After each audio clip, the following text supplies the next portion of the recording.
kalau misalkan lagi mandi tuh air tuh suka tiba-tiba tuh keluar rambut gitu loh di kerannya tuh. Si cewek tuh bener getokin beling minuman ke kepala dia. Ih, gue udah nggak bisa ngebayangin itu kayak gini-gini. Kejadian pembunuhan tersebut itu ada di kamar mana? Tanah, bukannya suara ya. Suara apa? Nggak tahu. Cicak deh kayaknya. Suara ketokan. Hah? Suara ketokan. Balik lagi di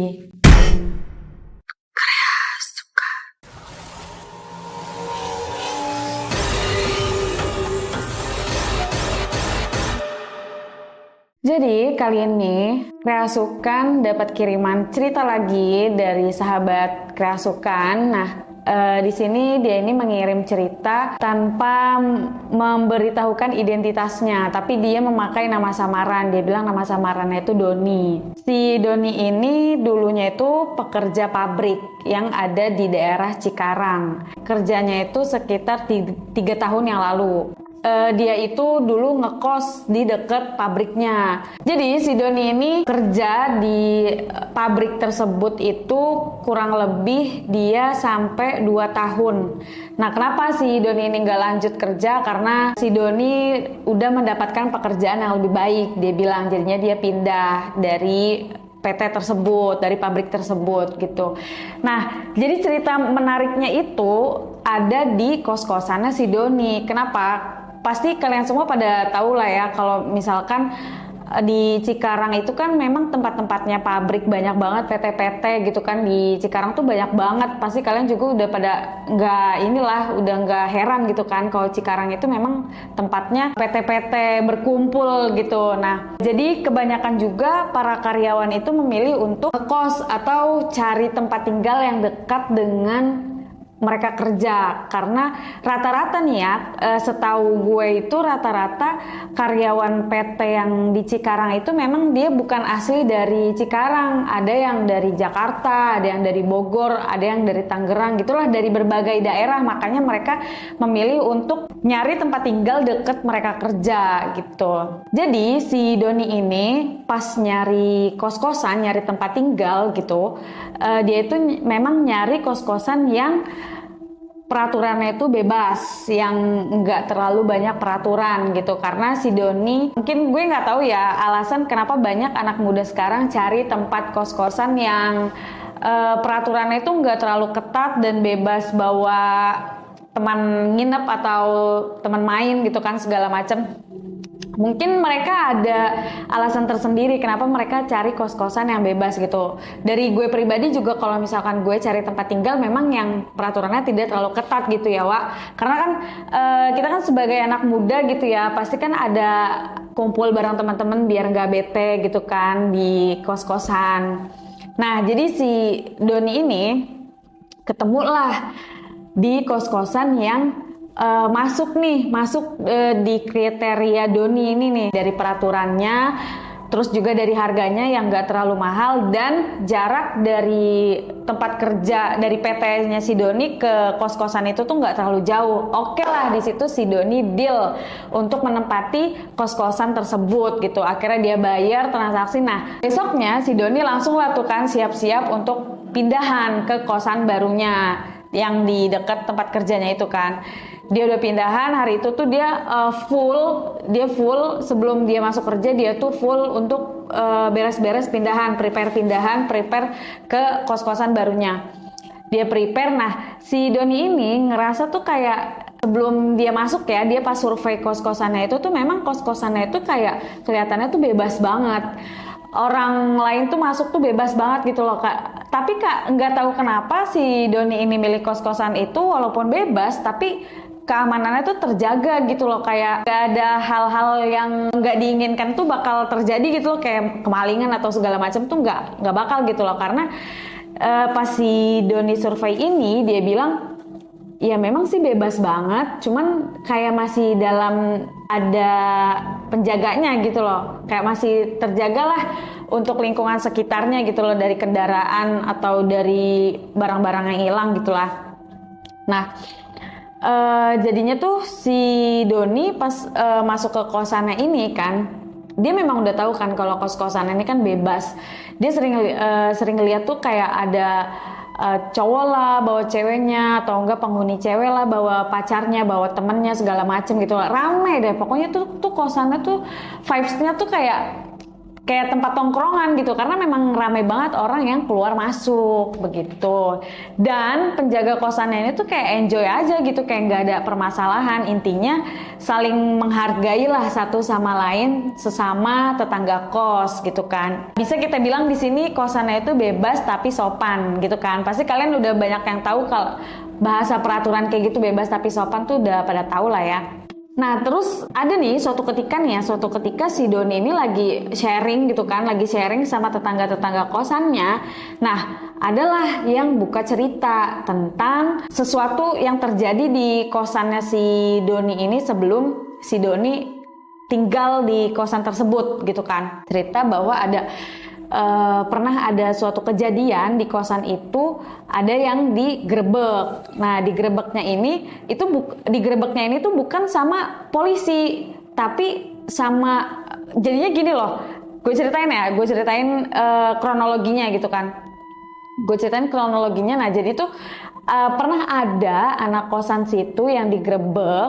Nah, jadi penghuninya ini itu penghuninya itu cowok. Nah dia bawa masuk cewek ke kosannya. Nah digerebek lah sama pacar si cowok ini gitu kan. Paham kan maksud gue ya? Jadi ada kejadian tuh kayak gitu, digerebek lah sama pacar si cowoknya. Nah itu jadi keributan besar banget di kosan, sampai bener-bener tuh mereka tuh bukan yang berantem kayak jambak-jambakan, pukul-pukulan lagi, tapi udah hampir mau bunuh-bunuhan gitu. Si pacar si cowoknya ini mungkin kebakar emosi kali ya, mengetahui bahwa pacarnya ini di kosan tuh masukin cewek lain gitu kan, tanpa sepengetahuan si cewek. Nah pas digerebek ceweknya tahu gitu kan, mungkin kita atau gue sebagai cewek juga ngerasa kayak emosi banget gitu kan, naik gitu. Nah jadi udah emosi kita tuh udah dikendaliin sama setan gitu kan. Jadi udah bukan kepengen jambak-jambakan lagi atau bacot-bacotan lagi atau gebuk-gebukan lagi, tuh rasanya tuh kepengen bunuh aja gitu kan. Nah kayak kejadian itu tuh di luar kendali banget, kayak maksudnya tuh orang-orang tuh mikirnya kayak cuman paling sesama cewek paling berantemnya cuman begini-gini. Ternyata itu hampir sampai mau nusuk pisau, pakai pisau. Jadi si pacarnya si cowoknya ini, dia itu ngambil pisau di dapur kosannya, terus ngebawa ke kamar si cowoknya itu mau bunuh si selingkuhannya ini gitu kan. Akhirnya nih ya, ternyata yang gak diinginkan itu beneran terjadi. Itu beneran dibunuh. Mungkin berita ini gak diusut sampai ke polisi dan sampai menyebar ke berita ya, tapi memang perempuan ini, si selingkuhannya ini tuh dibunuh gitu sama si pacar cowoknya. Bener-bener dibunuh. Di situ sempet rame kos-kosan itu tuh, beritanya ada pembunuhan, sampailah ke warga-warga sekitar gitu kan, bahwa kos-kosan itu tuh pernah ada kejadian orang bunuh orang gitu kan, gara-gara selingkuh, penghuni kosannya tuh masukin selingkuhannya ke dalam kosannya gitu. Itu tuh sempet rame tuh berita tuh di situ. Nah, si Doni ini yang sebagai penghuni baru, dia nggak tahu dong, karena kan dia penghuni baru ya kan, dan dia juga nggak mencari berita si detail itu tentang kosan tersebut. Jadi pas si Doni survei, dia cocok sama lingkungannya, dia cocok juga sama harganya, oke, deal, hari itu dia tempatin gitu kan. Akhirnya si Doni ini pas tahu cerita itu, dia sempat takut, sempat khawatir gitu kan. Dia bilang, anjir, gue baru 5 hari nempatin ini kosan, gue udah dapet cerita kayak gitu, gimana gue nggak merinding gitu kan setiap gue di kosan. Entah itu gue mau mandi, entah itu gue mau makan, atau entah itu gue mau tidur, pasti gue tuh selalu terbayang-bayang gitu loh sama cerita itu gitu loh. Nah si Doni ini juga penasaran, itu kejadian pembunuhan tersebut itu ada di kamar mana gitu. Si Doni ini khawatir kejadiannya itu ada di kamarnya si Doni. Nah udah akhirnya si Doni curhat lah ke pacarnya. Kalau misalkan ada fun fact tentang kosannya tuh kayak gitu kan, dia cerita begini bla bla segala macem. Nah si ceweknya tuh kayak nanggepinnya tuh kayak Itu kan kejadiannya udah berapa tahun yang lalu gitu kan. Mungkin sekarang kosannya udah beda, vibe-nya tuh udah beda, mungkin udah nggak ada lah kayak gitu. Itu mah berita-berita lama aja gitu kan. Si ceweknya ini mungkin menenangkan si Doni supaya si Doni tuh ya udahlah fokus aja kerja gitu. Lu udah sih fokus aja kerja cari duit gitu kan, gak usah mikirin hal-hal yang gak jelas yang lu aja nggak tahu kejadiannya kayak gimana gitu kan. Berjalannya waktu nih udah selama berapa ya? Selama satu tahun si Doni ngekos di situ tuh dia memang nggak nggak menemukan hal-hal mistis, nggak merasakan hal-hal mistis yang ada di kosan itu gitu kan. Tapi si Doni ini tuh suka aneh. Anehnya kenapa? Dia tuh kalau misalkan lagi mandi tuh air tuh suka tiba-tiba tuh keluar rambut gitu loh di kerannya tuh. Itu kan aneh banget kan. Si Doni juga kan mikir kayak pipa airnya tuh kotor atau gimana gitu. Gue juga sebagai penghuni kos gitu ya, sekotor-kotornya pipa air pasti tuh kotornya tuh kotor tanah gitu guys, kayak kotor tanah bukannya suara ya. Suara apa? Nggak tahu. Cicak deh kayaknya.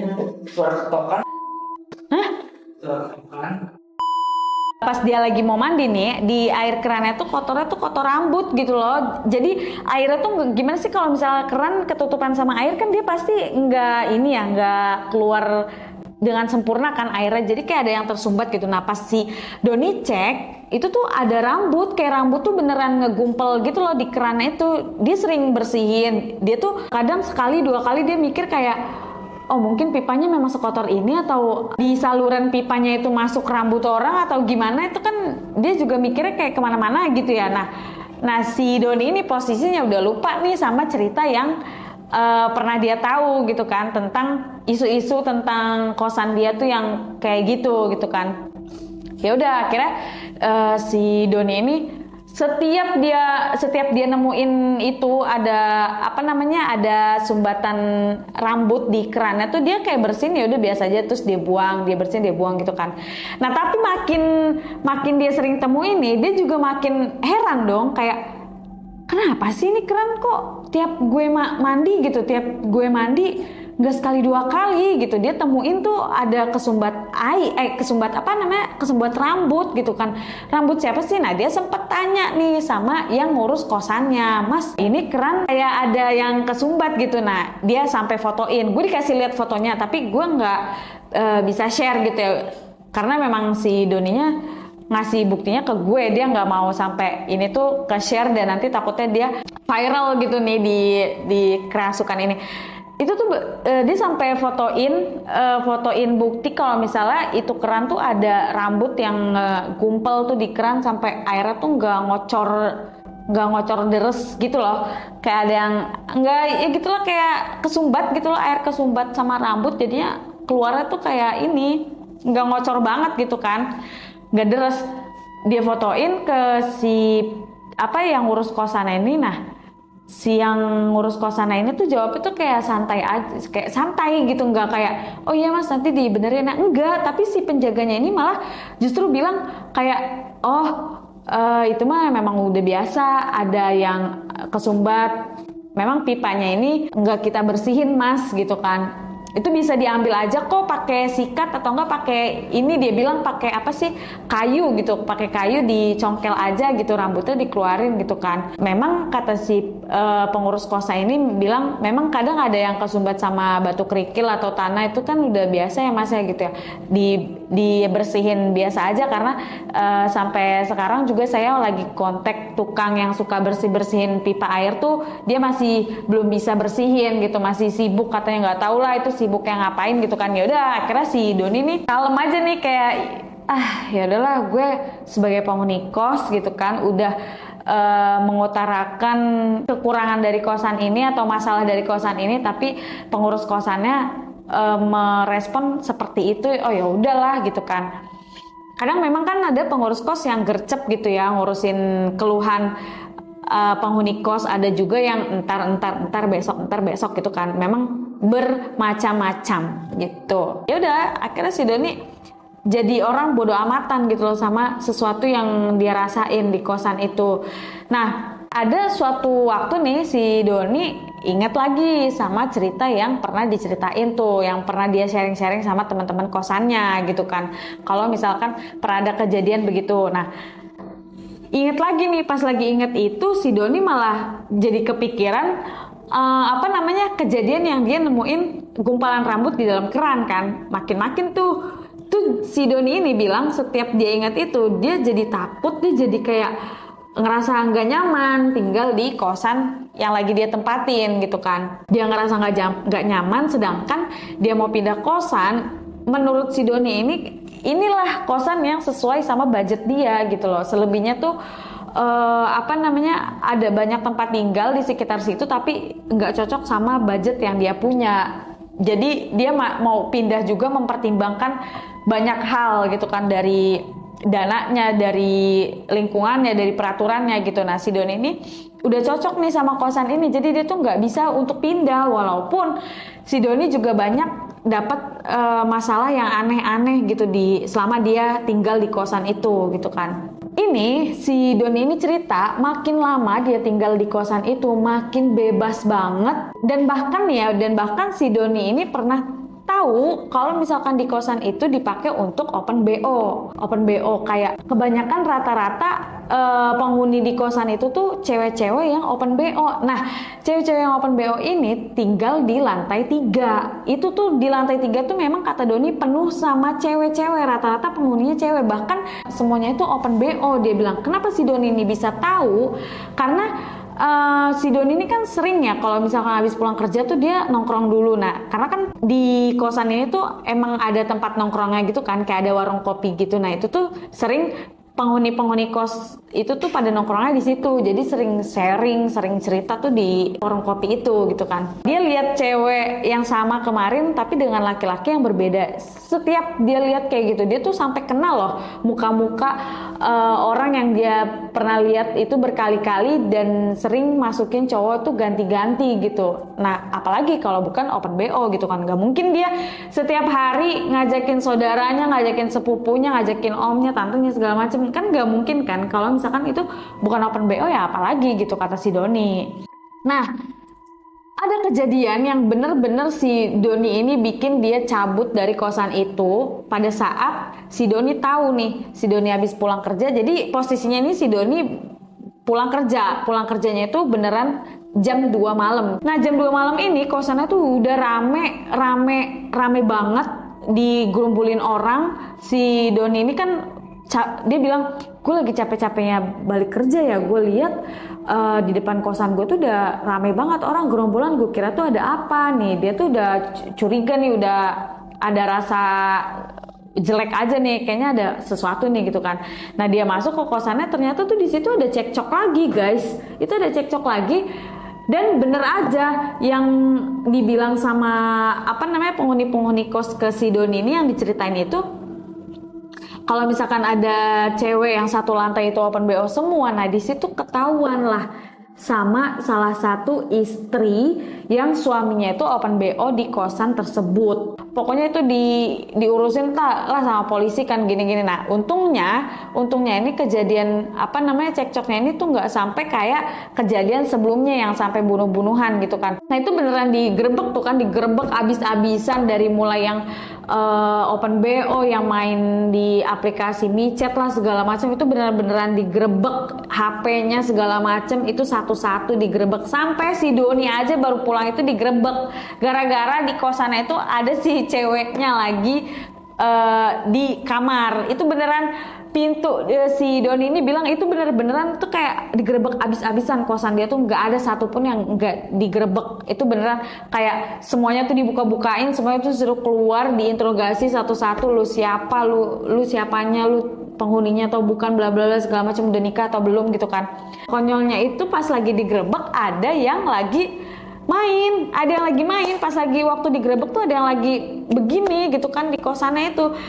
ya namanya polisi gitu kan main grebek-grebek aja, nggak ngetok-ngetok dulu, itu namanya juga grebek abis-abisan ya kan, nggak ada sopan santunnya gitu, kayak ya udah grebek-grebek aja gitu kan, langsung dibuka. Nah tiba-tiba pas lagi dibuka pintu kosannya itu ada lagi kayak gini di dalam kosan, pakai bajunya, sini keluar gitu, siapa gitu kan. Nah si pasangan ini mungkin ya yang lagi main itu mungkin merasa kayak privasinya dibongkar gitu kan, kayak merasa dia punya privasi tapi kok nggak ada kayak sopan santunnya gitu. Walaupun yang kalau kita lihat secara kita orang yang tidak tahu gitu kan, kali aja itu suami istri atau apa gimana gitu kan. Ya udah akhirnya pas digerebek itu mereka berdua tuh disuruh pakai baju segala macem kan.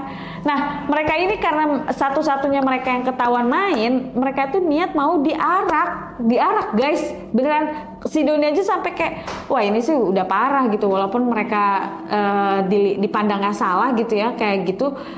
Cobalah tanya baik-baik gitu kan, gak usah langsung kayak diarak, saya keluar. Nah ini tuh yang gerebeknya itu tuh kayak semangat banget gitu loh, kayak semangat banget. Udah langsung ini arak nih gitu kan, kita ini kamu nih begini gitu kan.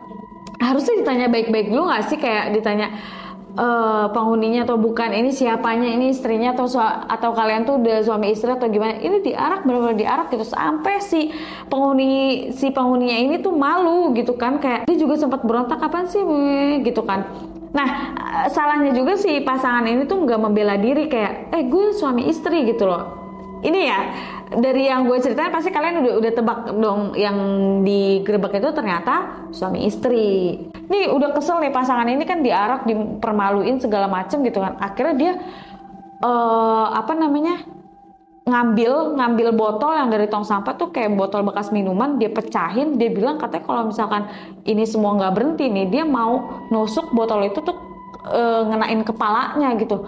Nah sebenarnya langsung pada diem kan. Si Doni tuh ada di TKP, dia tuh sampai gemeter, sampai kayak nggak nyangka kayak dia bisa ngerasain kejadian ini gitu loh, yang selama ini tuh dia cuma denger aja dari orang-orang penghuni kos sebelumnya, dan sekarang dia bisa tahu dan langsung ada di TKP tersebut gitu kan.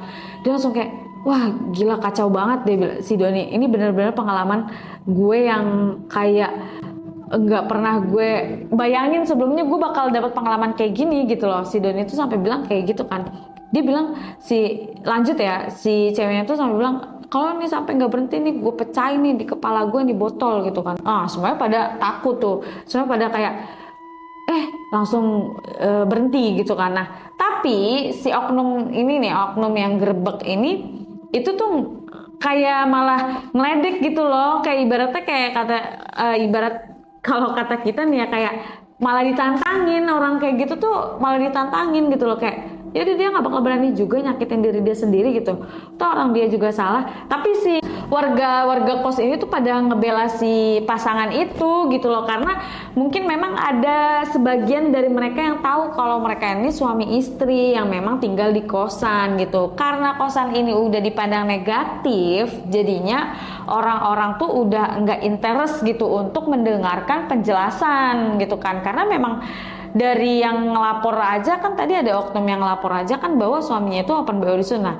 Disangkanya itu juga adalah oknum yang akan bikin geger warga sekitar gitu loh, gara-gara kejadian itu gitu kan. Ya udah akhirnya malah ditantangin gitu, dia nggak bakal kok nyakitin diri dia sendiri, coba aja kalau misalnya emang dia berani. Ternyata itu beneran, si ceweknya tuh saking nggak berhenti itu diarak ya, mau dipermalu-malukan, si ceweknya tuh bener getokin beling minuman ke kepala dia.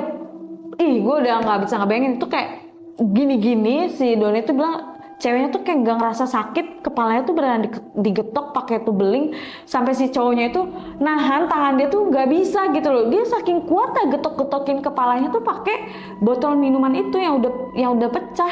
Ini semua udah berdarah, si cowoknya juga nahan tangannya udah sampai belum berdarah. Di situ langsung stop, semuanya langsung kayak bengong ngelihat mereka kayak gitu, kayak wah ini udah gila banget. Sampai itu bener-bener dia tuh nekat gitu nyakitin, gara-gara tuh nggak ada yang mau dengerin penjelasan dia dan dia terus-terus dipermalukan di kosan itu gitu loh. Mungkin botol yang dia getokin ke kepalanya tuh udah melukai bagian kepalanya yang mana gitu ya, sampai nggak bisa ketolong gitu. Dan suaminya ini kabarnya ya, kabar si Doni terakhir tuh dapat kabar itu si suaminya tuh udah gila, udah stres gitu lah, kayak gangguan mental juga gara-gara kejadian itu, dan istrinya ini meninggal. Nah, terus ada lagi lah kabar kalau misalkan itu kosan makin angker dan suka ada banyak yang digangguin sama arwah, nggak tahu arwahnya si yang itu tadi meninggal gara-gara pukul palanya pakai beling gitu, atau emang udah banyak penghuninya aja tuh di kosan ya. Itu katanya sih dibilangnya digentayangin setan pengantin gitulah, pada bilangnya digentayangin setan pengantin karena gara-gara kasus tersebut gitu loh. Jadi banyak yang diganggu. Jadi pokoknya si Doni itu terakhir sebelum dia cabut dari kosan itu tuh si Doni ya udah ngerasa kayak ini kosannya udah nggak baik sih gitu, udah nggak bener sih gitu kan, takutnya membawa hal negatif lagi ke si Doni untuk kedepannya. Makin dia nanti hidupnya makin si Doni ini bilang, gue nggak mau gila tinggal di kosan itu, nanti gue malah keikutan gila gara-gara gue takut kan. Karena bener-bener pas kejadian itu tuh si Doni tuh ada di TKP dan langsung nyaksiin langsung itu ceweknya getok-getokin kepalanya pakai beling, dan kabar yang Doni dapetin itu si ceweknya ini udah meninggal. Gitu guys, jadi pesan yang bisa kita ambil ya dari ceritanya si Doni ini adalah sesuatu itu kita nggak bisa tahu ya ke depannya itu akan terjadi sesuatu apa. Bahkan yang belum pernah kita pikirkan aja itu bakal bisa terjadi gitu loh. Dan juga kita sebagai manusia gitu ya, pastilah ada melakukan salahnya, nggak mungkin kita baik terus gitu ya. Dan saling menghormati sesama manusia juga penting. Jadi dari kejadian tersebut kan gara-gara dia merasa dipermalukan, gak dihormatin gitu kan, jadi dia mungkin depresi gitu ya, stres, kesel, akhirnya dia menyakiti dirinya sendiri dan dampaknya ke orang banyak gitu kan. Itu tidak baik gitulah. Oke, ceritanya sampai situ selesai. Dan buat kalian nih teman-teman kreasukan, teman-teman kreatims yang mau kirim ceritanya, boleh banget langsung kirim lewat email yang ada di deskripsi. Nanti gue tulis di deskripsi ya. Gue sangat senang hati banget kalau kalian ada yang mau kirimin ceritanya kayak gini, walaupun kalian nggak mau identitas kalian dibuka, nanti gue pakai nama samaran itu nggak apa-apa banget guys, karena cerita kalian itu bisa naik di kreasukan ini adalah suatu hal yang luar biasa banget ya. Jadi kita bisa berbagi pengalaman kepada teman-teman kreasukan kita semua gitu. Dan jangan lupa juga kasih super thanks untuk di video ini supaya gue makin semangat lagi nih ceritain cerita kalian yang udah kirim ke email di teman-teman kreasukan semuanya. Gue makin semangat ceritainnya gitu. Dan nanti gue bakal pilih-pilih lagi cerita yang lebih menarik gitu. Jangan lupa juga ya untuk saksikan terus setiap malam Jumat kreasukan untuk menemani malam kalian supaya lebih bergairah dan mencekam. Dadah.